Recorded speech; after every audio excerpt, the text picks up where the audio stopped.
5:12 local time. The sea is calm, almost unnervingly still. A U.S. Navy carrier strike group moves steadily across the open ocean. At the center of the formation, the aircraft carrier dominates everything around it. Massive, controlled, almost silent. Its enormous flight deck stretches over the water like a floating runway, while destroyers hold precise positions along the outer edge of the screen.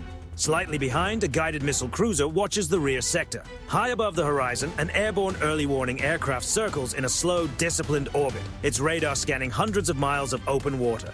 Everything looks routine. Then the sonar room picks up something, a faint metallic rhythm. Soft, slow, mechanical. At first, it blends into the endless background noise of the sea, distant currents shifting thermal layers, the low vibration of the carrier's own propellers moving through the water. But one sonar technician pauses. He adjusts his headset. The sound comes again. A steady pattern, rotating blades moving through the sea. He tightens the frequency filter and isolates the signal. Now the pattern is clearer. Propeller cavitation. A submarine. The technician leans forward, watching the waveform crawl across the monitor. Then his expression changes. A second signal appears, slightly offset from the first. Another propeller rhythm.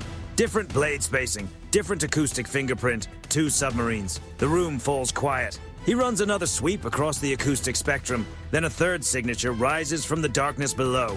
3 separate contacts, 3 submarines moving slowly beneath the strike group. The sonar supervisor steps in closer. Repeat classification. The technician cross-checks the acoustic library. Blade count, rotation rate, hull resonance. The system begins comparing the data against known submarine profiles. A few long seconds pass. Then the result appears. 3 Iranian diesel-electric submarines. And they are already inside the outer defensive screen. Above them, the aircraft carrier continues forward at a steady pace, seemingly unaware that 3 quiet underwater shadows have slipped beneath the formation's protective perimeter. Inside the carrier's combat information center, the sonar report arrives. 3 red icons suddenly appear beneath the blue formation. Distance, close, very close. The strike group commander studies the display carefully. Submarines do not usually get this close to a carrier group without being noticed. 3 operating together is even more unusual. But it is their movement that reveals the real concern. They are spreading out. One contact drifts toward the carrier's port side. Another moves slowly toward starboard. The third remains behind the formation. This is not random. This is positioning. Far below the surface, the lead Iranian submarine glides silently through the dark water. Inside its narrow control room, the captain watches the targeting console as the firing solution gradually refines. Above him, the aircraft carrier is enormous, more than 1,000 feet of steel and aircraft moving across the sea. But even something that large has weak points. The captain studies the range indicator. Closer, closer, still closer. Back in the carrier's sonar room, the technician notices the shift immediately. The 3 contacts are no longer drifting. They are moving with purpose, closing distance, expanding their spacing. The sonar supervisor looks at the tactical map and understands at once. They are forming a triangle, a classic underwater interception pattern designed to trap a large target from multiple directions. He grabs the comm line. Bridge, sonar, multiple submarine contacts confirmed. 3 unauthorized subs maneuvering inside the perimeter. On the bridge, the officer of the deck stiffens. How close? Within engagement range. The words hang in the air for a moment. Then the order comes. General quarters.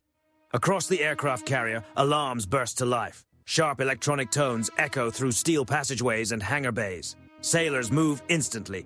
Hatches slam shut. Defensive systems come online. Throughout the strike group, the escort ships surge into new positions. On destroyer flight decks, helicopter rotors begin spinning. Moments later, anti-submarine helicopters lift into the sky one after another, racing toward the suspected contact zones. But beneath the surface, the submarines have already reached their positions. Inside the lead submarine, the torpedo officer watches the targeting computer complete the final firing solution. Range optimal, bearing locked. He turns toward the captain. Target solution confirmed. The captain gives a slow nod. Prepare tubes. Metal doors slide open in the forward torpedo compartment.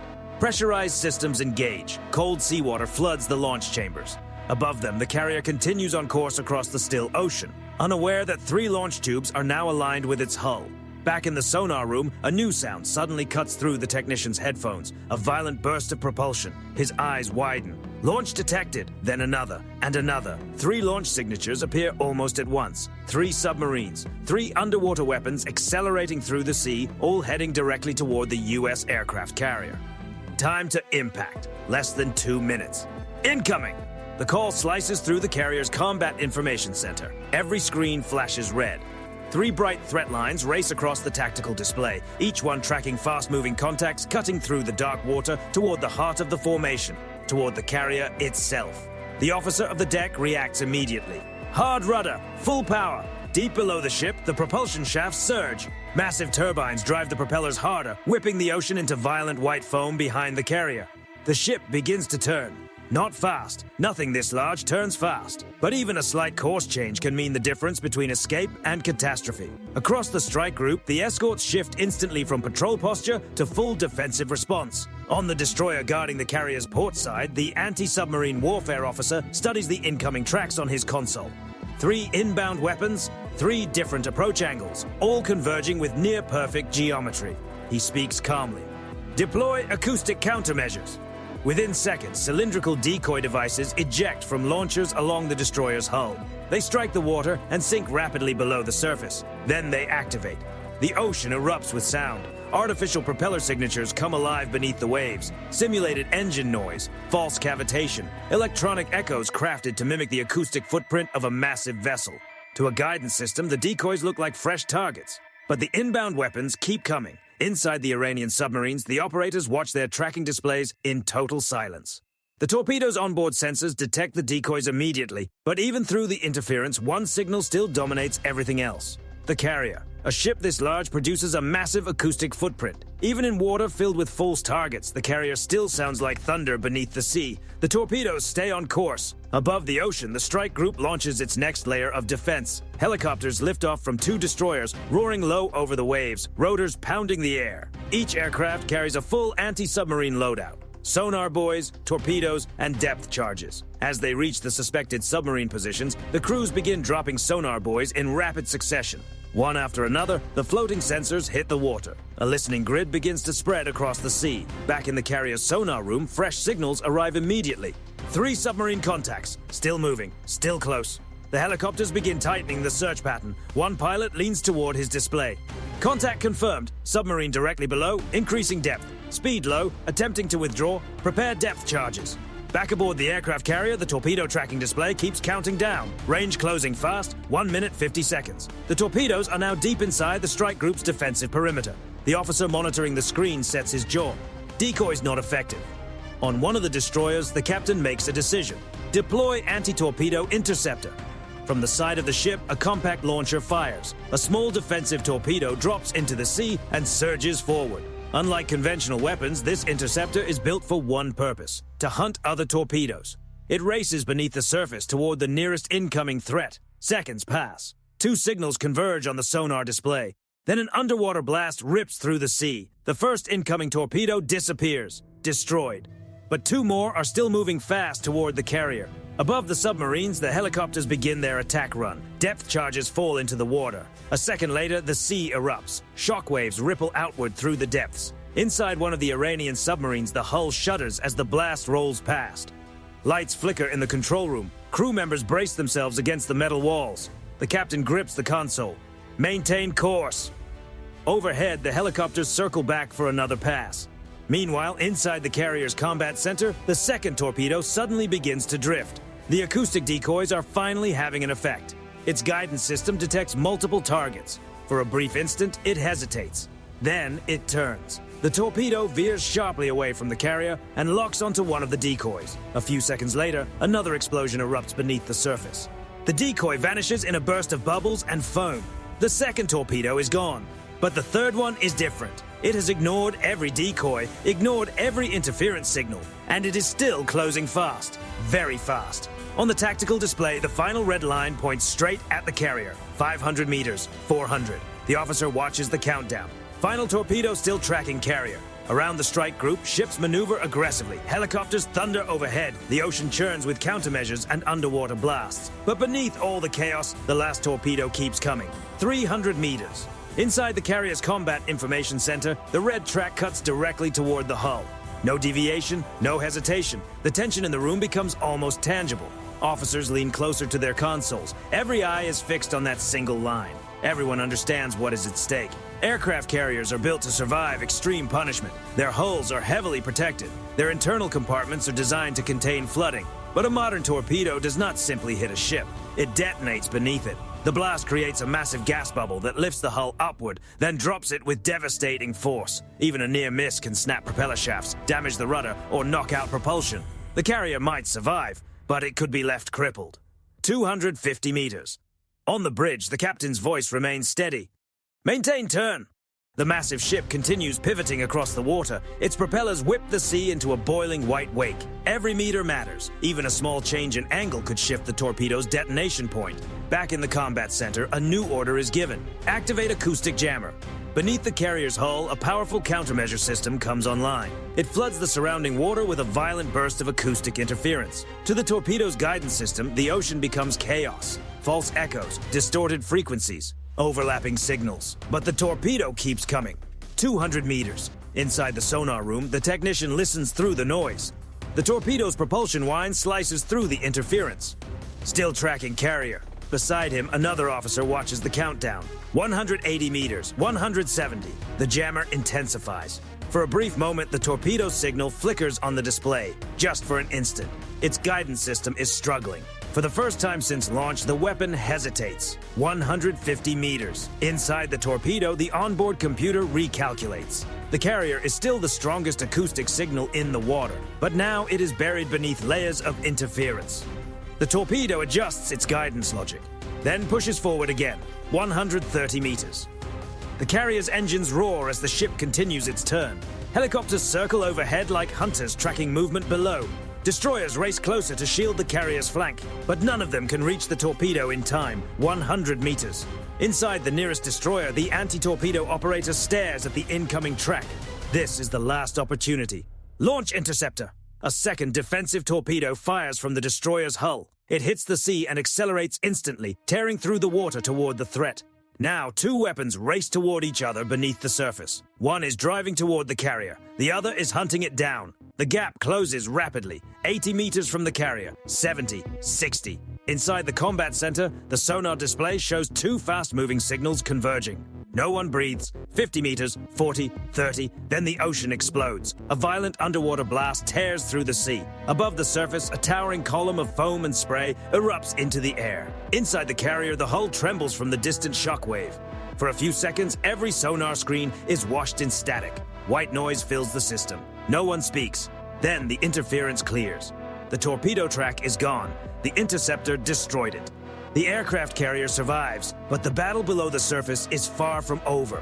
Because the sonar screen still shows 3 contacts, 3 Iranian submarines are still moving beneath the strike group. And now, for the first time, the strike group knows exactly where they are. Across the tactical display, the commander studies the submarine positions. The defensive phase is over. Now the hunt begins. The moment the final torpedo vanishes from the screen, the mood across the strike group changes instantly. They are no longer just reacting. Now they are moving to seize control. Inside the carrier's combat information center, the commander keeps his eyes on the sonar display. 3 submarine contacts remain below the surface. Their locations are no longer uncertain. The attack exposed them. Every torpedo launch leaves behind clues, pressure waves, acoustic traces, disturbances in the water that experienced sonar teams know how to follow. Now the submarines have lost the advantage of concealment. The order is direct. Engage hostile submarines. Across the strike group, anti-submarine warfare systems shift fully into pursuit. Above the ocean, the helicopters already circling the area descend closer to the surface. Their dipping sonar systems begin scanning the water directly below. From the belly of one helicopter, a long cable lowers into the sea. At its end, a powerful sonar emitter sinks beneath the surface. The pilot holds steady. Seconds later, the sonar operator hears it. A sharp metallic return. Submarine hull. Range close. Very close. The pilot speaks into the radio. Contact confirmed. Submarine bearing 2-1. The helicopter immediately prepares its weapon. A lightweight anti-submarine torpedo drops from the aircraft and hits the ocean. Within moments, it activates. Its onboard sonar begins searching. Below the surface, the Iranian submarine hears it. Inside the control room, the sonar operator stiffens. A new sound pulses through the hull. High frequency, deliberate, unmistakable. Then comes the sound no submariner wants to hear. The whine of an incoming torpedo. The captain reacts instantly. Evasive maneuver. The submarine angles sharply downward as the crew attempts to dive deeper. But diesel-electric submarines have limits. They are extremely quiet, but they are not built for speed. The incoming torpedo locks onto the submarine's acoustic signature and closes rapidly. Seconds later, a massive underwater explosion rips through the sea. Above the surface, the water erupts into foam and bubbles. On the strike group's sonar displays, the first submarine contact disappears. Neutralized, but 2 contacts still remain. One of the remaining submarines tries to break out of the strike group's perimeter. It turns hard to the south and increases speed. Inside the submarine, the captain hopes the confusion of battle will open a narrow path to escape. But the strike group is already closing the net. A guided missile destroyer accelerates toward the submarine's projected route. Its sonar array picks up the contact almost immediately.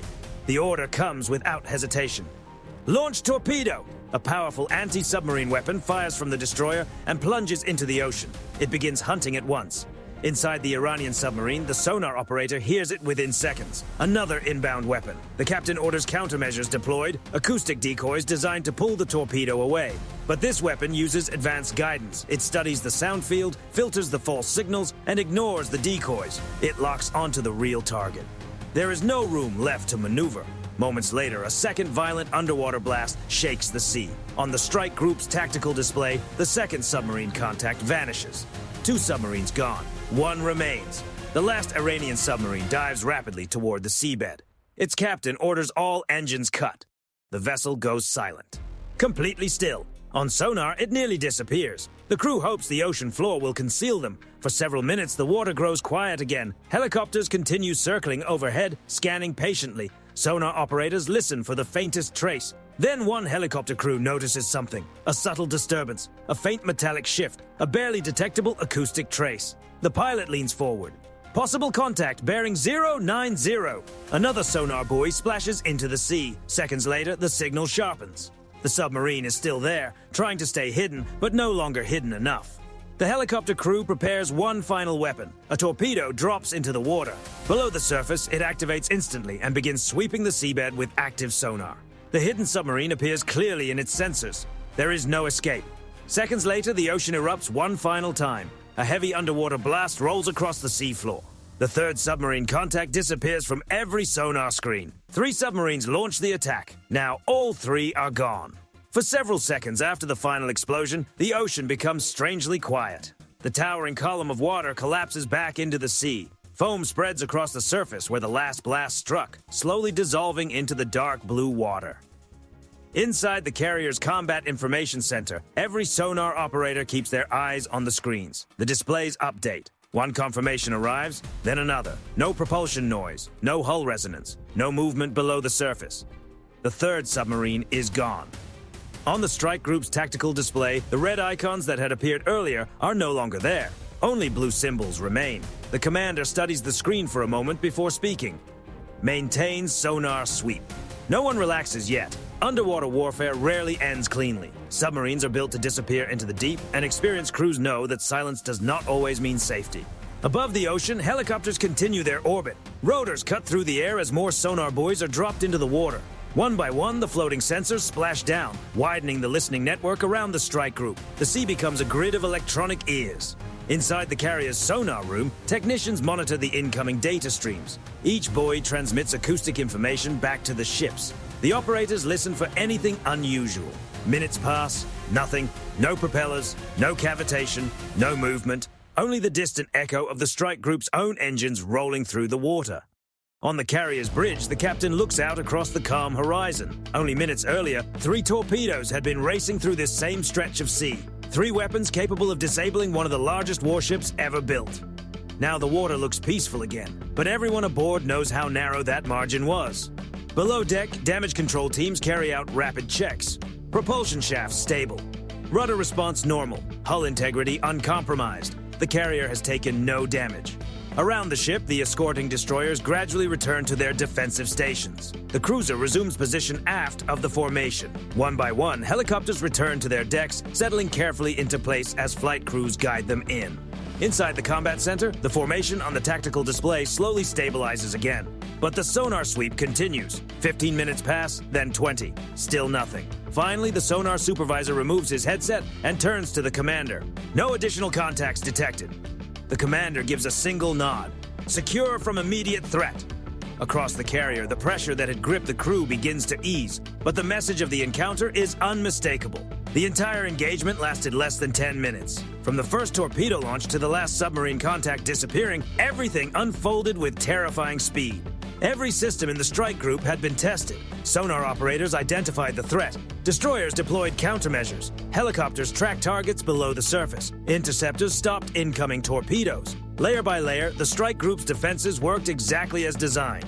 Fast, coordinated, and without hesitation. Back in the sonar room, the technician scrolls through the recorded acoustic data from the encounter. 3 launch signatures, 3 torpedo tracks, 3 submarine contacts, now all gone. Outside, the aircraft carrier continues across the open ocean. Its massive hull cuts steadily through the water, leaving a long white wake behind it. From a distance, the strike group looks calm again, ordered, unchanged. But far below the surface, the remains of 3 submarines now rest on the ocean floor. Their ambush lasted only minutes. The strike group survived without a single ship damaged. And the aircraft carrier, the main target of the entire attack, never even slowed down.